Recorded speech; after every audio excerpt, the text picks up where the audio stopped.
Hi guys. මට අද හිතුණා ඔයගලන්ට කියලා දෙන්න. ඉංග්‍රීසි මූවිස් බලනකොට ඔයගොල්ලෝ.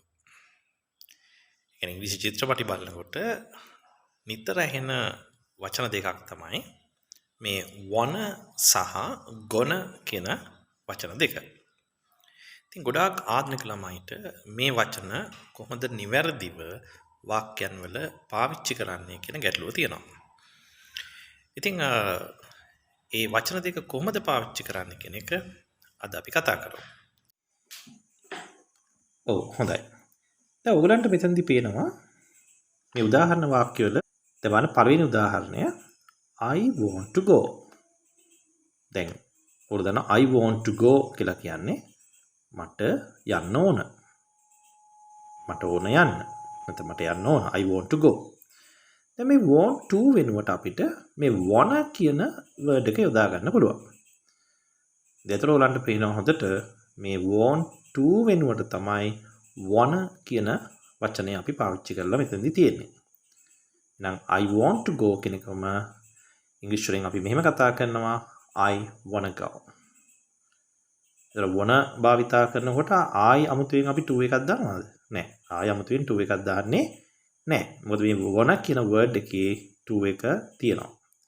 ඒතර want to වෙනකොට තමයි wanna කියන එක මෙතනදී අපි පාවිච්චි කරන්නේ.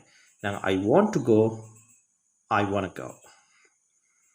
අපිට වේගවත් එතනදී ඉංග්‍රීසි කතා කරන්න අපි මේ වචනය යොදා ගන්නවා.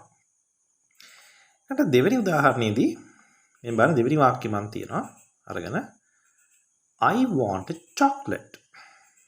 දැන් මෙතනත් ගොඩක් ළමයි ප්‍රශ්නයක් එනවා මේ චොකලට්ද එහෙම නැත්නම් චොක්ලට්ද කියලා. දැන් සමහර ළමයි ප්‍රශ්නයක් අහලා තිනවා සර් චොකලට්ද කියලා. නෑ. චොකලට් නෙමෙයි පුතේ. ඒක උච්චාරණය කරන්න chocolate කියලා. It should be chocolate. හරි. ඒතර ඔයාලා දන්නවා I want a chocolate. මට chocolate එකක් ඕන. chocolate කන්න කැමතිද ඉතින් ගොඩක් අය නේද? I want a chocolate. දැන් මේ want a වෙනුවට wanna කියන එක යොදා ගන්න පුළුවන්.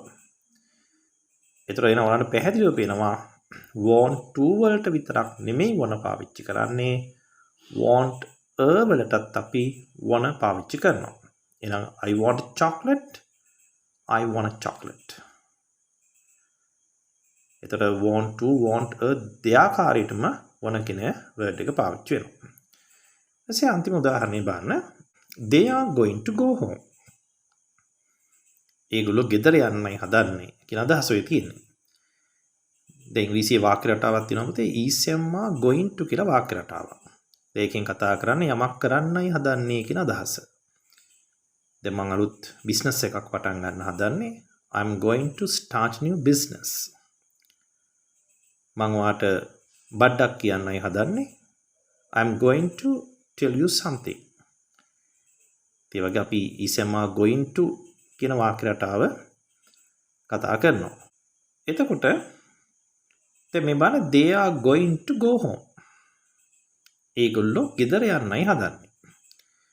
දැන් ඔබට පේනවා මේ going to වෙනුවට මම gonna කියන word එක use කරලා තියෙනවා මෙතනදී. going to වෙනුවට gonna කියන පදේ මම අරගෙන තියෙනවා. ඒතර gonna වල පුතේ going to කියන අදහස එහෙමම තියෙනවා. ආයි අපි to එකක් දාන්නේ නැහැ gonna කියන වචනේ පාවිච්චි කරද්දී. ඒ going to කියන එකටම තමයි gonna කියන්නේ. එහෙනම් they are going to go home. They are gonna go home. හරි. දැන් මම හිතනවා ඔයගලන්ට නිවැරදිව wanna සහ gonna කියන words දෙක පාවිච්චි කරගන්න පුළුවන් කියලා. හරි. අපි තව උදාහරණ කීපයක් බලමු. දැන් I want to talk to you. ඒ කියන්නේ මට ඕන ඔයාලට කතා කරන්න කියලා නේ කියන්නේ. අපි දැන් උතනදී want to වෙනුවට wanna use කරලා මෙහෙම කතා කරන්න පුළුවන්. I want to talk to you. I want to talk to you. I want a toffee. I want a toffee. I'm going to order a pizza. I'm gonna order a pizza. අපි සාමාන්‍ය කටවහරේ pizza කියලා කියනවා. ඒකම ඉංග්‍රීසි උච්චාරණය pizza. හරි මම හිතනවා ඔයගොල්ලෝ ඒ වචන දෙක හොඳින් ඉගෙන ගන්න ඇති කියලා. අපි තවත් වීඩියෝ එකකින් හම්බෙමු ඉතින්. හරි? ඔව් ඉතින් අපේ වීඩියෝ එක හොඳ නම් ලයික් කරන්න, කමෙන්ට් එකකුත් දාන්න, ඒ වගේම යාළුවන්ට බලන්න ෂෙයා කරන්න. සබස්ක්‍රයිබ් බටන් එක ඔබලම තියාගන්න. එතකොට මම දාන තවත් වැදගත් වීඩියෝ ඕගොල්ලෝ ළඟටම ගෙන්න ගන්න පුළුවන්. හරි එහෙනම් අපි තවත් දවසකින් හමු වෙමු. Okay, right. Bye.